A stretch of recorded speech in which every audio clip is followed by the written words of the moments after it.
Bonjour à tous et merci d'être avec nous. À la une de l'actualité internationale, le verdict du procès des attentats de Bruxelles en 2016 est tombé. 8 hommes avaient été reconnus coupables. Mohamed Abrini, qui avait accompagné les kamikazes à l'aéroport de Zaventem, est condamné à 30 ans de prison. Quant à Salah Abdeslam, il n'a pas écopé de nouvelles peines. Il y a un an, jour pour jour, Mahsa Amini, l'étudiante iranienne, mourait peu de temps après son arrestation par la police des mœurs qui lui reprochait d'avoir mal porté son voile. Son décès a entraîné des mois de manifestations inédites, un mouvement de révolte durement réprimé. Nous en parlerons avec notre invitée, la sociologue franco-iranienne Azadeh Kian. C'était l'un des plus grands artistes du XXe siècle, mondialement connu pour ses personnages aux formes voluptueuses. Le peintre et sculpteur colombien Fernando Botero est décédé d'une pneumonie à l'âge de 91 ans. Sa ville natale, Medellín, a décrété 7 jours de deuil. C'est donc la fin du plus long procès de l'histoire judiciaire belge. 8 personnes étaient sur le banc des accusés pour leur implication dans les attentats de Bruxelles en 2016. Parmi eux, Salah Abdeslam, qui n'a écopé d'aucune nouvelle peine de prison. Les détails avec Alexandre Malesson. Légères accolades avant la lecture des sentences. Moyen de se donner de la force à la fin d'un procès long et fatigant. Quelques minutes plus tard, le verdict tombe. Salah Abdeslam échappe à la prison à vie. À la sortie, difficile pour les victimes de mettre un mot sur leur ressenti. Je ne sais pas si je dois être contente, si je dois pleurer, si c'est fini, si c'est pas fini. C'est un énorme soulagement. C'est vraiment un poids en moins. C'est voilà, un chapitre qui se tourne. Pour justifier son verdict, la cour d'assises renvoie à une condamnation belge prononcée en 2018 à l'encontre de Salah Abdeslam. À l'époque, l'homme avait déjà écopé de 20 ans de prison pour une fusillade avec la police. La Cour n'a donc pas opté pour une peine additionnelle. Ça fait 7 ans que je suis à titre personnel dans le dossier comme les clients que je défends. Et donc on va prendre déjà ça pour une clôture d'un sacré chapitre, je dirais. Maintenant, sur le contenu même de cet arrêt, il a beaucoup été question des peines prononcées à Paris. C'est quelque chose qu'on a tous dit en tant que partie civile dans nos plaidoiries. On était ici pour continuer l'histoire qui avait commencé à être écrite à Paris. En juin 2022, pour sa participation aux attentats de Paris, Salah Abdeslam avait été condamné à la perpétuité incompressible, la peine la plus lourde du code pénal français. C'est vrai que ça reste un symbole et ça lui a joué des tours. Je vous renvoie à cet égard à la motivation de l'arrêt de culpabilité. Le fait qu'il ait été un symbole. Moi, je reste persuadé que les 3 qui se sont fait exploser n'avaient pas besoin de Salah Abdeslam pour se faire exploser. Mohamed Abrini, surnommé l'homme au chapeau qui avait accompagné les 2 kamikazes à l'aéroport, a écopé d'une peine de 30 ans de réclusion. Parmi les 8 hommes déclarés coupables fin juillet de participation ou complicité dans ces attentats, 3 ont été condamnés à la prison à perpétuité. En Libye, l'aide internationale continue d'affluer. Des équipes de secours et du matériel arrivent depuis l'Europe, le Moyen-Orient, la Turquie, l'Égypte ou encore les États-Unis. De son côté, la France installe un hôpital de campagne pour apporter les soins d'urgence. Il y aurait au moins 10 000 morts selon l'ONU suite aux inondations. Et dans le pays également, la solidarité est en marche. À Tripoli, des bénévoles s'organisent pour venir en aide aux zones sinistrées dans l'est du pays. Des images commentées par Lou Bureau. De l'eau, des couvertures ou encore du lait pour bébés. Dans ce centre de collecte de Tripoli, les bénévoles s'activent. Il faut tout envoyer au plus vite, car à Derna, dans l'est du pays, c'est une course contre la montre. Les victimes des inondations se comptent par milliers et il manque de tout. Nous ne voulons pas seulement nous contenter d'empiler de l'aide, mais réfléchir à ce dont les gens ont vraiment besoin. L'aide sera envoyée le plus rapidement possible aux autorités chargées de la distribuer dans les villes touchées. De l'aide humanitaire et un moment rare d'unité nationale pour le pays. La Libye est depuis des années divisée entre différentes factions armées. À l'ouest, c'est le gouvernement d'union nationale qui est en charge, reconnu par l'ONU. À l'est, c'est un autre gouvernement soutenu par le maréchal Haftar. Toute cette aide humanitaire devra donc traverser le pays et de multiples barrages militaires pour atteindre sa destination finale, la ville de Derna. Cette catastrophe a prouvé que les Libyens sont unis, même ceux qui ont des positions et des points de vue politiques opposés ou des intérêts différents.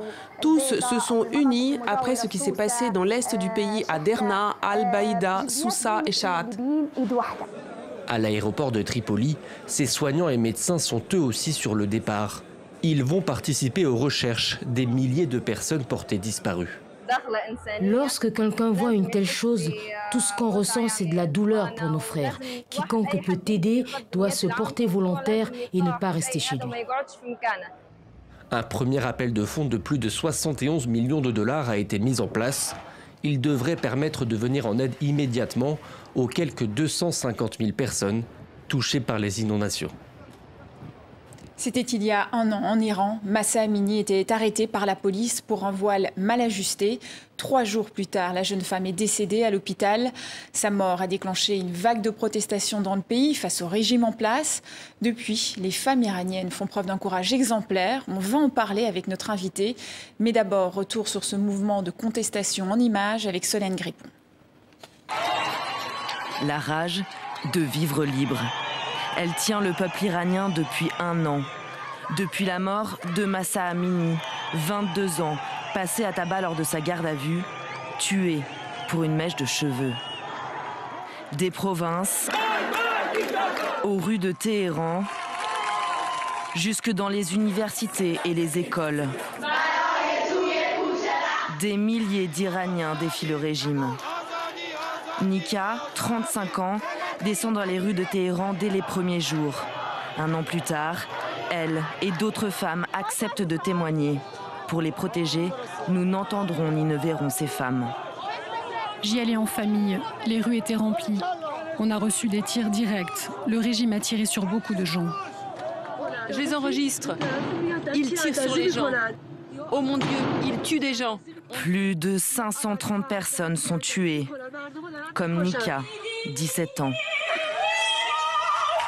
ou Sarina, 16 ans.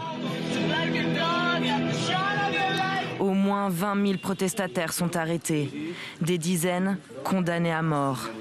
Mohsen Shekari, 23 ans, est pendu en décembre. C'est la première exécution liée à la répression du mouvement. 7 manifestants seront exécutés. La terreur fait déserter les rues. Dans chaque famille, il y a au moins une personne blessée, une décédée et une autre en prison, qui pouvaient continuer à manifester. Depuis décembre, on crie sa colère à l'abri. Les rassemblements se font rares, mais les voiles tombent. Face à ces actes de désobéissance, le régime resserre la vis. Des caméras envahissent les rues de tout le pays dès le printemps. Avec l'intelligence artificielle, ils reconnaissent votre identité et vous convoquent en justice. Il y a aussi des femmes voilées qui vous prennent en photo et vous dénoncent au régime. Aïda sera elle-même dénoncée. Elle est condamnée à laver des cadavres pendant 11 jours. Malgré tout, ces esprits affranchis lancent un message clair au régime. On reste debout jusqu'à la victoire. Et notre invitée est Azadeh Kian, professeure franco-iranienne de sociologie à l'université Paris-Cité et auteure du livre « Femmes et pouvoir en islam » aux éditions Michalon. Bonjour et merci d'être avec nous. Bonjour.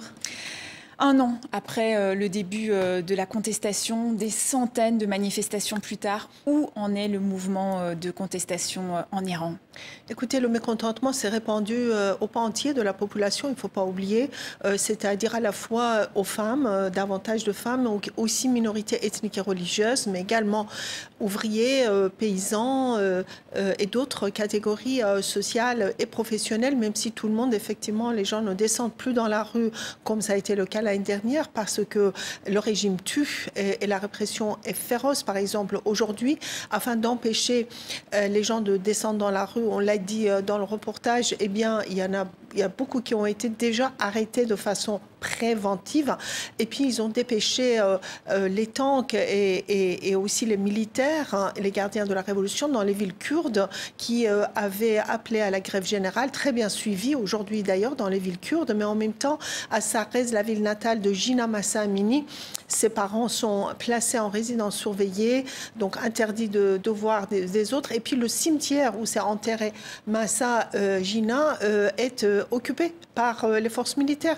Tout ça montre un régime qui est absolument fébrile, qui craint sa population et qui est conscient de son impopularité.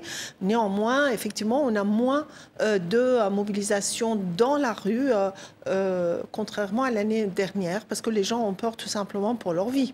Mais alors, doit doit-on faire un constat d'échec? Les mollahs ont-ils repris la main? Les mollahs ne peuvent pas reprendre la main parce que c'est une société qui, dans sa grande majorité, s'oppose à eux et à ce régime. Et ils le disent tous les jours. Bon, mais les femmes courageusement défient ce régime. Il y a pratiquement tous les jours des manifestations, des ouvriers, des manifestations, des retraités et d'autres catégories qui revendiquent, qui ont des revendications économiques et sociales. Mais assez rapidement, ces revendications deviennent politiques puisque tout est aux mains de l'État et des structures étatiques ou semi-étatiques.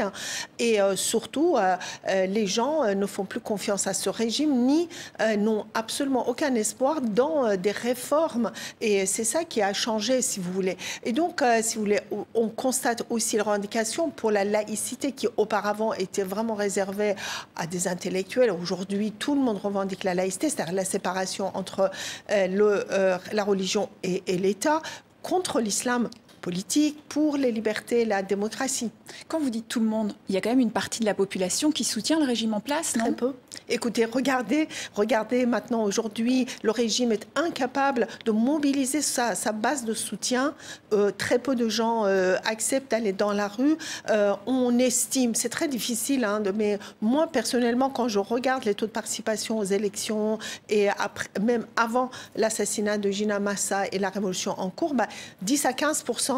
Là, on les voit pourtant qui défilent. 10 à 15%, 10 à 15% qui, pour des raisons idéologiques ou politiques ou économiques et financières, continuent à soutenir ce régime. Il y a par exemple des gardiens de la Révolution, il y a des religieux au pouvoir, mais en même temps, même les paysans aujourd'hui sont mécontents, même en milieu rural, les gens sont mécontents. Pourquoi? La situation économique est très difficile et par exemple... Oui, l'inflation atteint 47%. Non, il y a 70%. 70%. Il y a un Iranien sur 3 qui vit sous le seuil de pauvreté, donc qui n'a même pas de quoi manger. Absolument. Quelles ont été les conséquences de cette crise économique sur ce mouvement de contestation?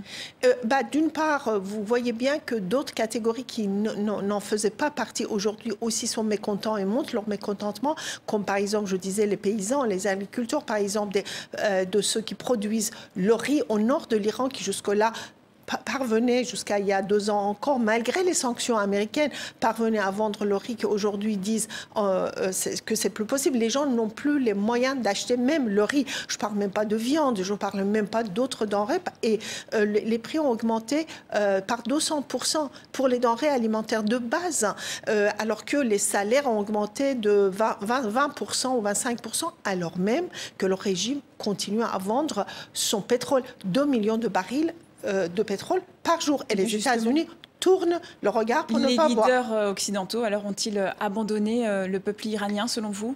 Les leaders occidentaux craignent encore aujourd'hui davantage de chaos dans la région qui est déjà assez instable et pensent qu'un changement brusque de régime en Iran peut davantage déstabiliser l'ensemble de la région. L'Iran, vous le savez, a ses groupes de proxy un peu partout dans la région, mais à cela s'ajoute le fait qu'à l'heure actuelle, il n'y a pas encore une alternative viable et fiable. Au jour où les Iraniens de l'Iran seraient parvenus à faire cette alternative politique, je suis sûre que les pays occidentaux seront obligés de se soumettre à cette volonté de la majorité de la population iranienne. Merci à vous, Azadekia, d'avoir été notre invitée. Merci. En bref, au moins 18 employés d'une ONG suisse active dans le domaine de la santé et de l'éducation ont été arrêtés en Afghanistan début septembre. Parmi eux se trouve une Américaine. Les autorités talibanes leur reprochent d'être des missionnaires chrétiens. À Perpignan, dans le sud de la France, un photographe iranien a reçu un prix au festival Visa pour l'image. Ebrahim Norouzi est récompensé pour son reportage au long cours réalisé en Afghanistan pour l'agence Associated Press. Reportage Pascal Achard, Guillaume Gouet et Stéphane Dard. Ces photographies, exposées pour la première fois à Visa pour l'image, ont fait forte impression auprès du public et des confrères. Merci d'être venu. C'est ton travail. Il est incroyable.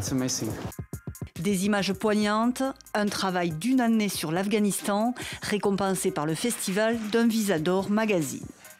Ebrahim Norouzi a sillonné une partie du pays après le retour au pouvoir des talibans. Dans son viseur, le désespoir d'un peuple. Ça a été une expérience éprouvante. Je ne pourrai jamais oublier ces personnes rencontrées. Je veux interpeller le public et leur demander de ne pas oublier l'Afghanistan, particulièrement les enfants et les femmes. Des enfants au travail, au lieu d'être à l'école. Ici, dans cette briqueterie à la périphérie de Kaboul, les tâches sont harassantes pour ces petits travailleurs, dont les plus jeunes ont seulement 4 ans. Aujourd'hui, il y a de plus en plus d'enfants au travail en Afghanistan, notamment depuis le retour des talibans. La moitié des familles environ est obligée de faire travailler ses enfants pour pouvoir gagner de l'argent et se nourrir. Plus de la moitié de la population afghane souffre de faim. Depuis la reprise du pouvoir par les talibans, le pays se voit privé de plusieurs milliards d'euros d'aide internationale. L'économie, déjà en ruine, est à bout de souffle. Ebrahim Norouzi s'est aussi évidemment focalisé sur le sort des femmes, dont les libertés sont bâillonnées, loisirs et sports inclus. J'ai décidé de faire une série de portraits de jeunes sportives empêchées par les talibans d'exercer leur passion, d'aller à la salle de sport. Comme elles ne se sentaient pas en sécurité, elles ont refusé d'être photographiées à visage découvert. Elles m'ont confié leur tristesse. Pour elles, le sport était synonyme de promesses, d'avenir, comme voyager à l'étranger pour des compétitions, des matchs. Elles avaient des rêves immenses. Et il a fallu oublier tout ça. Des rêves brisés et une population qui sombre. Le photographe iranien, qui a entamé aussi un projet sur les ravages de l'héroïne dans le pays, repart en Afghanistan dans quelques semaines pour continuer à rendre visible la détresse des Afghans.